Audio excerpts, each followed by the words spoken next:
that probably everyone in this podcast would know was like, absolutely. And she was like, because my in-laws don't talk to me at the dinner table. They only think that doctors or lawyers are the ones that are do well. And this family is all doctors and lawyers. And they think I'm a piece of trash. And they sit me at the end. They think I run up debt for our family because I carry all this, nice designer bags and whatever.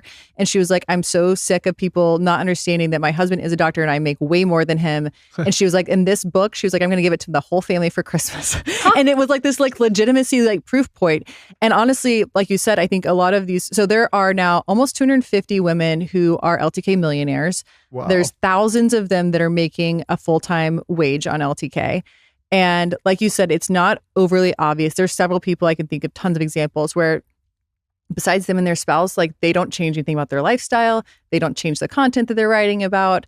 And so people actually have no clue like what's going on behind the scenes. Meanwhile, they're like, I'm paying off my house. I'm studying my kids' college. Like we're going on vacations. Like things are a little different, but it's important.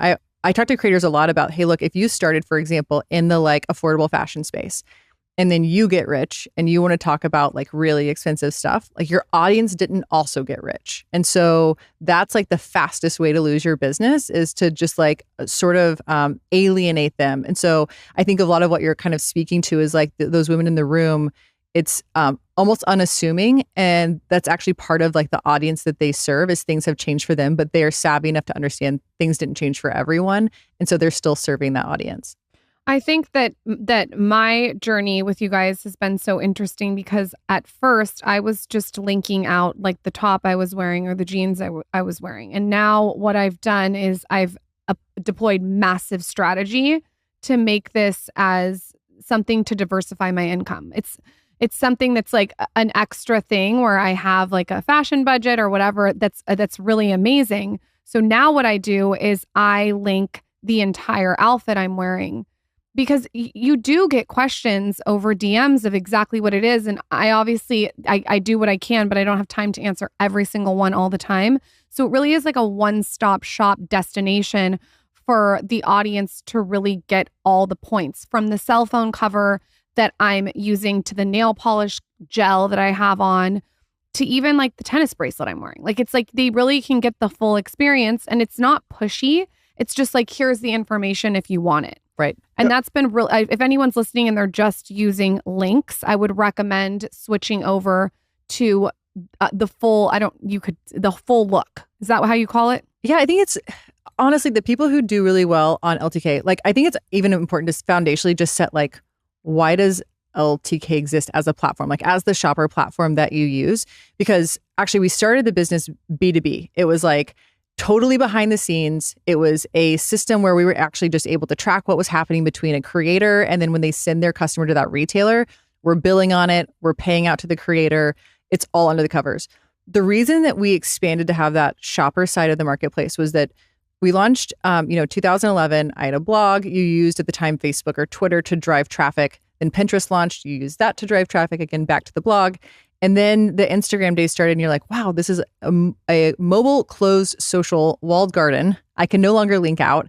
I've been hired, quote, hired by my audience to do this thing for them. Like I'm helping them go shopping. It's really hard to take them shopping on Instagram. And so we actually start, and then, of course, then Snap came about, even harder to get your community to kind of provide that service to them.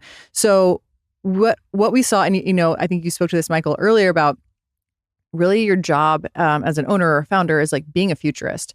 And so like Baxter and I take that job very seriously and we're looking at trends constantly and saying, well, if this plays out, then this, and if this plays out, then that, and like, where does that intersect? What's the top of the puzzle box? And so in 3 years, we believe XYZ will happen, which means our creators will need this thing. And so it often takes that many years to get to a product that's viable by the time that you need it, right?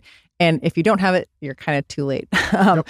So we started building LTK as its own platform starting as early as 2013 because we were like, wow, there's a new platform popping up every 2 years. They're all scaled consumer businesses. These are new places for our creators to essentially go fishing for, people to join their community. But the biggest risk to them actually in this new universe is the fragmentation of their audience. Because if they can't on demand reach that 20,000 that are there and that 10,000 that are there and that 2.3 million that are there, and all of a sudden it's broken across all of these different platforms, across all of these different retailers and media formats, then you actually don't have anything to sell. Like when you talk about selling that juice, like you actually need a group of people who trust you, are following along, and who are available that you can like reach when you have that campaign going on. So we started investing in LTK as that platform that was a differentiated home base where you're still using all of the platforms that you can in order to find new audience, but then you're bringing them home. And our thoughts for LTK is like, this should be the most competitive place to go shopping. When I say competitive, like our shoppers are trained on like world-class platforms. Like they are getting the best experience anywhere they go.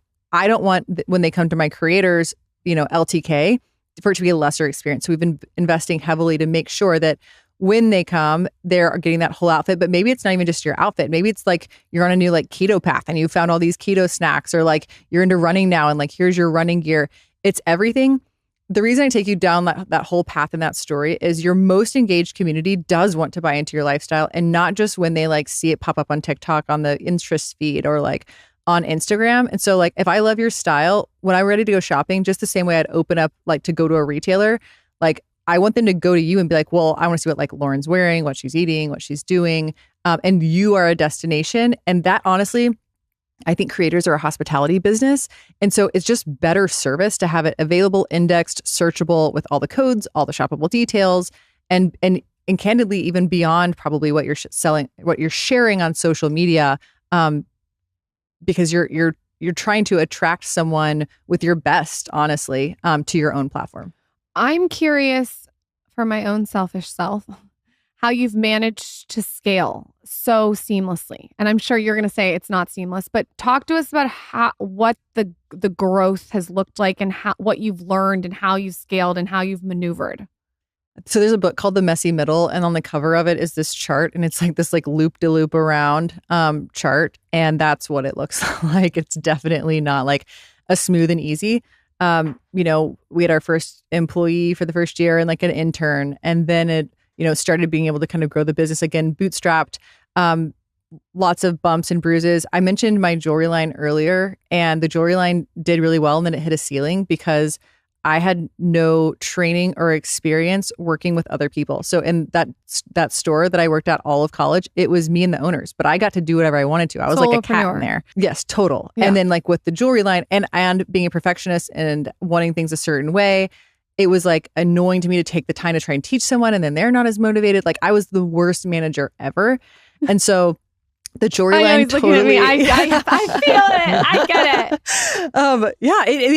It hit a ceiling. Like there was no more. Like I had reached my limit, and that's honestly kind of even talking about like teamwork and how you scale this stuff. Like I like to think that LTK is the Baxter for every Amber, because like I hit a point and it was like, I have this core skill set and it's really valuable if you can monetize it correctly, but I am missing this whole other side that I really need someone else to be able to do. And so us coming together, this was for both of us, not our first entrepreneurial endeavor, but our first successful entrepreneurial endeavor.